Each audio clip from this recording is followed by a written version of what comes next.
Good evening and welcome to another edition of the New Black Leadership Coalition here live on CAN Television, Channel 21. That's the New Black Leadership Coalition here live at CAN Television, Channel 21.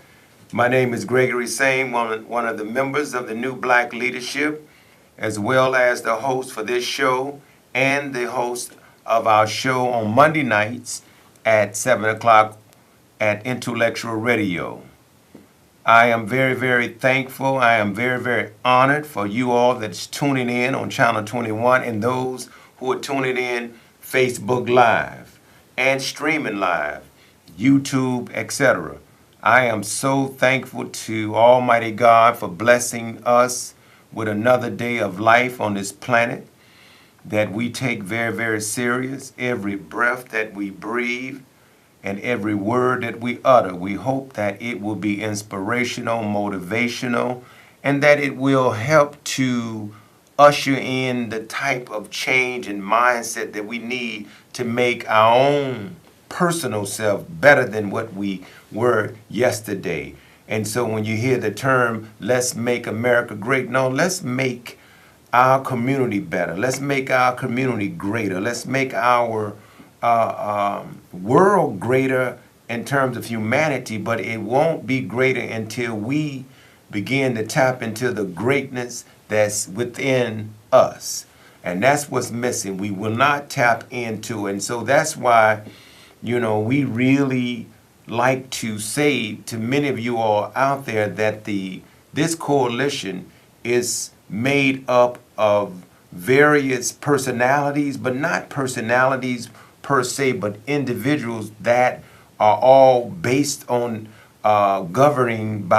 being governed by the same principles, and that is for us to do for self. That is for us to figure this out in terms of us working together as a coalition and putting away our egos and putting away our false pride and everything that gets in the way of progress for us, and not waiting on the government, not waiting on some benevolent individual to come out of the sky or somebody from the downstate or from the city hall or from the state house, wherever, to fix something that we need to fix ourselves. And we have many individuals in our organization that promote those wise things that will help us fix what's wrong in our lives. I think it was Socrates, if I'm not mistaken,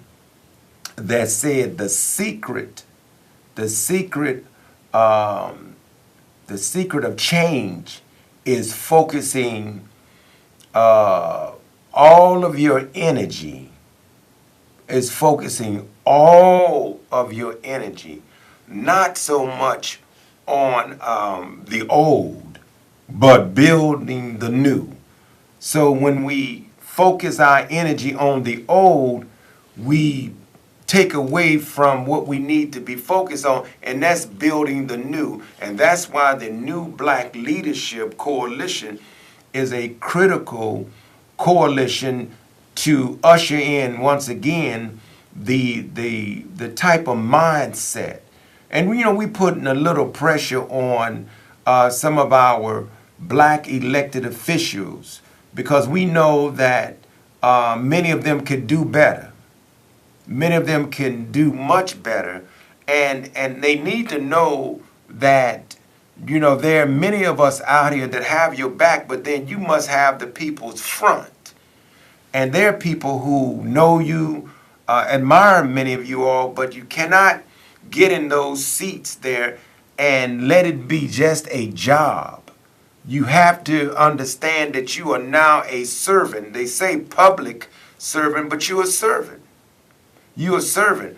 And as a brother, as a sister, as someone that have respect for you, but we've been disappointed in a group of you all that have not shown the kind of leadership that we know you should be showing, and that you have not been a fighter.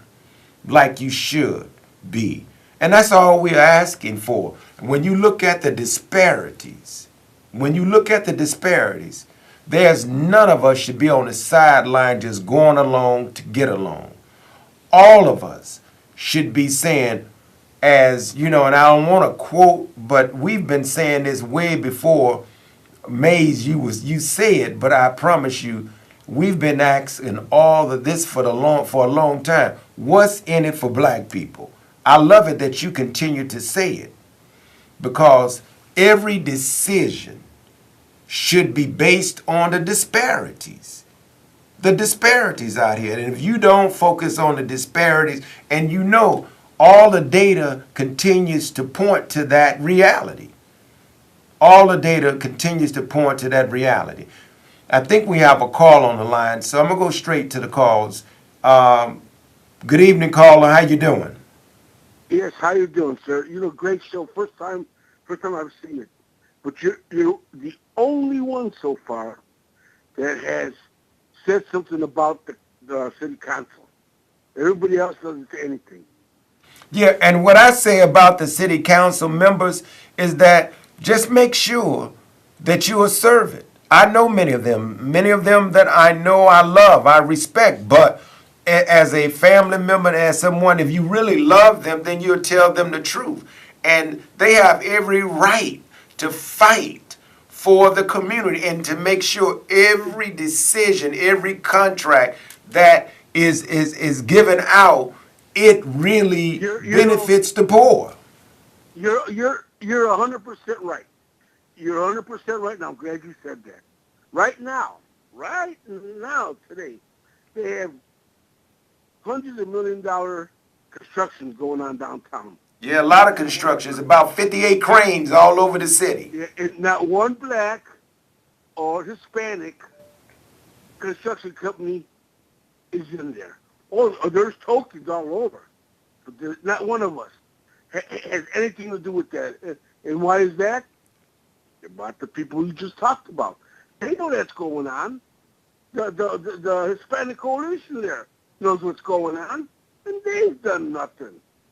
So you know what? Keep on them, because your league there is, you kind of surprise me when you start talking about them. Oh, yes, sir. It just does. We go every 3 years or 4 years to vote. And who do we vote in? People that don't give a darn, that it seems they don't. Well, I appreciate it. Thank you, brother, and I appreciate you. He's absolutely right. See, we don't have to apologize. Nobody's going to be mad at you. And if they mad at you, that's too bad. If you fighting for what's right, who cares? They not your friends if they mad at you because you raising some hell. You raising some sand because you don't see enough in it for black folks or Latinos or poor whites, period. Then you should be upset. It should not be the same folks ahead of the race. And when I say the race, it's like folks who got on the track and they have already ran 3 laps. They've ran 3 laps. We just walking on the tracks. How do we ever catch up? And that's why we have to redistribute the wealth. But if you don't redistribute the wealth, then we should continue to redistribute the pain. And the way we redistribute the pain is not supporting those that don't support us. We'll never be able to close this gap, this wealth gap, this poverty. We'll never be able to close it, especially when we look at the federal government, the state government, and the city government, and we do not look at that budget and decide on who gets what, or make sure that, again, every single decision that's made, it has the interest of poor people in it. And that's why, as a new black leadership member, we are focused on building a coalition of those who are really thought leaders, those who are that believe in, and when we say revolution, change. change. The proper course is that we sit in these boardrooms, we sit in these conference rooms, we sit and at these tables, but they still are eating steaks and we got hot dogs. That don't make sense. I mean, when are we going to man up and speak with the voice of God and say, that's not enough? No, that's not fair. There's no way under the sun that we're ever going to change crime. We're going to fix crime. We're going to fix the schools. We're going to fix, the broken homes and etc. How are we going to fix it? I mean, we don't need money per se to fix all of the problems, but we damn sure need the support. And resources are part of the support. But how do we get those resources? There are some things that we got to do no matter what the government does. But then there are things, there are contracts, we're taxpayers. And as taxpayers, we should be asking for more. We should be getting more. How do we get more? There are certain contracts, there are certain decisions are made that our elected officials are involved with. And all I'm saying to you all, if you are an elected official, and I know you, I love you, that I respect you. But some of you all, I'm very disappointed that you're not fighting enough. If you'd like to call in, 312-738-1060. I see some of your comments over Facebook. Call in. Tell me what your thoughts are regarding the disparities in our community. What can we do? Is there a way out of this? And we know it is, but what is your efforts? A few weeks ago I talked about the progress reports. What are you doing on a daily basis to change some of these dynamics? What are you doing? I mean, we all have a part to play. And you just cannot sit back on the sideline and say, they gonna fix it. They gonna do something about it. I mean, it's like going to church or going to the mosque or the synagogue or the cathedral, and you feel like that sermon is going to fix the problems that we have in our community. And we got a membership of 5,000 or a membership of 10,000 or 20,000, and that 20,000, not even 500 of that 20,000 would get together to open up a business. So are we really being guided correctly from the pulpit? I mean, from the pulpit. I'm asking you a question. 312-738-1060. What are your thoughts? And I mean, the disparities are real. They are real. And every day you open up the newspaper, it's all about Mr. Trump. I mean, Trump is a huge distraction, but a reality check, but yet a distraction. I was listening to some of the congressmen, and I think it was our sister Maxine Waters, and they looking for the man to be impeached. But be careful what you ask for. Be careful. That might be part of the game plan. And Mr. Pence is waiting on the sideline, and I think Paul Ryan, they got a game plan. So don't be so quick to want that man impeached. I know he's a character, but at the end of the day, that has nothing to do with what we should be doing for ourselves. We really don't get it. And when you don't include the God factor in all of this, then that's when we really go wrong, because we are not here on our own. I mean, we are staying in this position because we refuse to do what we need to do. And we've had prophets, we've had messengers, we got guidance right now. We got a man right now that speaks so clear, that speaks so crystal clear about what we should be doing and telling us what time it is, and we refuse to embrace that message. We refuse to listen. We refuse to listen to each other. That's where it's really bad, is that we don't even listen to each other. We are in relationships with each other, There's brothers and sisters that are in relationships with each other, and the spouse won't listen to the husband. If he brings some supreme wisdom in the house, they reject. Yet, we say we in a relationship. See, it don't make sense, so we losing on all fronts. We can't even take the message home. We scared to share it, and if we share it, oftentimes we don't even get the support after sharing that message because people think you're crazy. They think you're being judgmental. They think you're being biased. They think you're being divisive. Yet you are saying things that need to be said.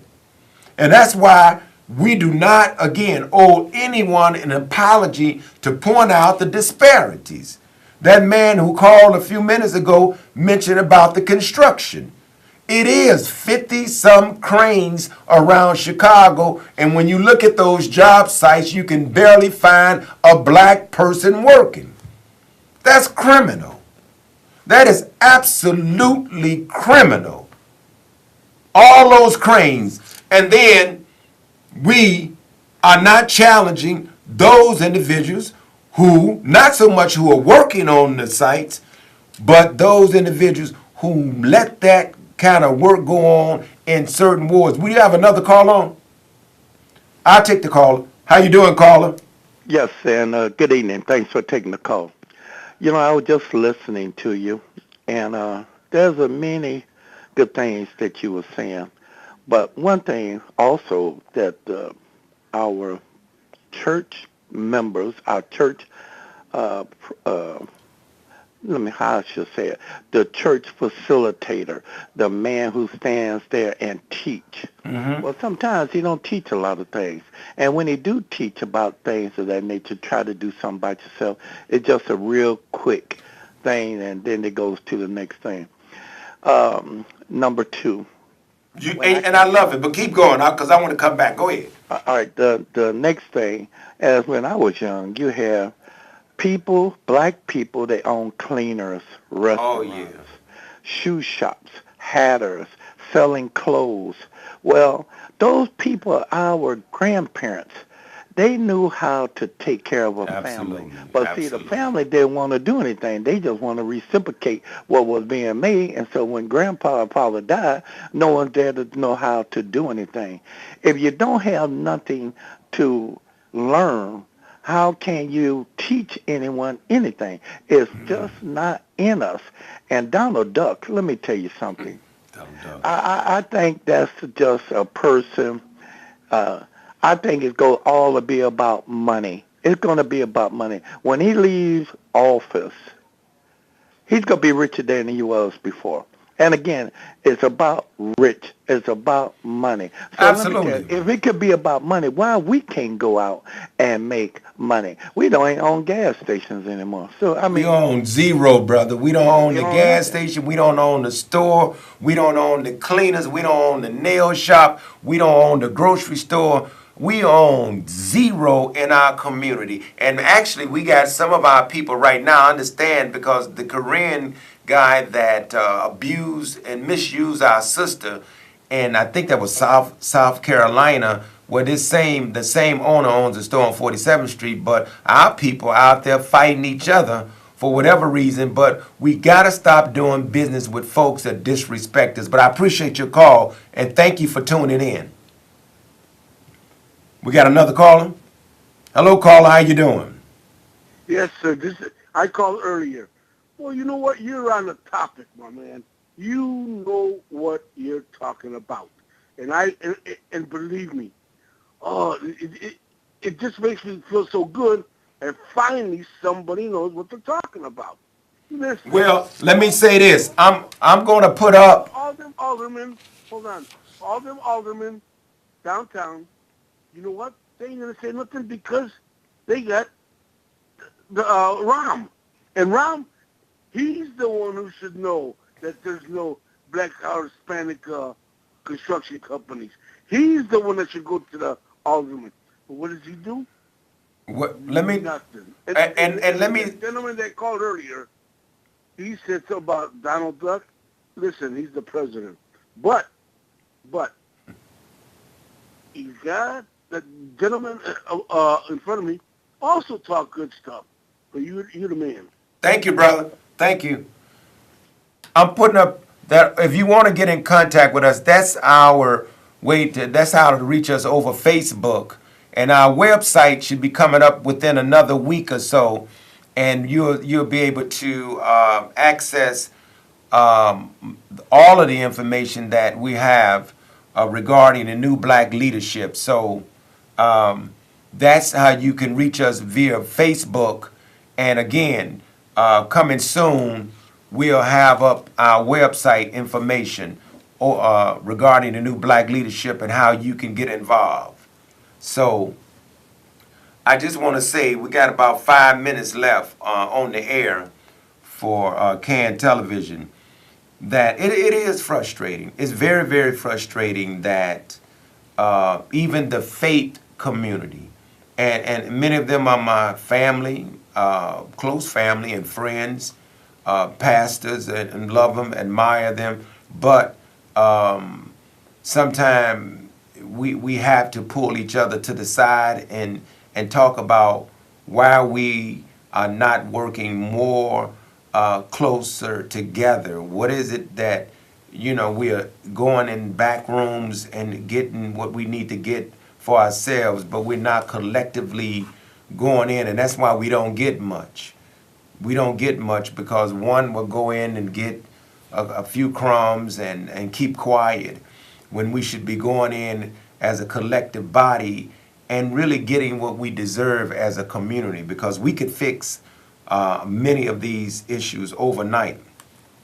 But again, we're not thinking about the whole. And you cannot just blame the elected officials at all. You got to blame yourself, because as long as we stay on the sideline and we give individuals a free pass, then there's no accountability. And the way the accountability, and we're going to have a serious political symposium coming up soon. You'll hear more about that because we have a political wing to the new black leadership, and we're going to bring together various politicians or people that's in that political realm, and we're going to chart out what we need to do to be stronger in that area. We got folks working on economics. We got people that's working in education. We got people that's working in housing. We got folks that's working in community organizing. And I mean, we have many, many, many aspects and committees in the new black leadership. And again, you're going to hear more about that. We actually are planning in the next month or so a roundtable, a leadership roundtable where we're asking everyone that claim to be a leader to come forth. And we want you at that table, especially if you are out saying that you represent black folks. Well, you should be at this meeting, whether you work for the NAACP, Chicago Urban League, or whatever organization you work with. You should be there. If you are the type that's always running in front of the camera saying that you represent us and you are in these rooms, then you have to be there too, because at some point we need to really figure out, who do you really work for? Because it's obvious that our people are not getting the service that we deserve because we have the wrong leadership in some areas of leadership. I mean, not all of the elected officials, not all of the pastors, not all of the social activists or community activists are on some madness, but we have some that we have to pull to the side and find out why you're not really serving the people like you should. You know better, but it's up to us to help you to do better. And until then, I'll see you next week. And don't forget, on Monday nights, we're at Intellectual Radio. And again, that's the overhead right there, New Black Leadership.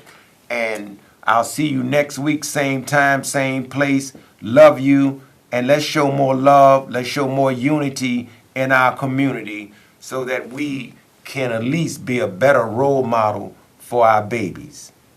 Peace and love.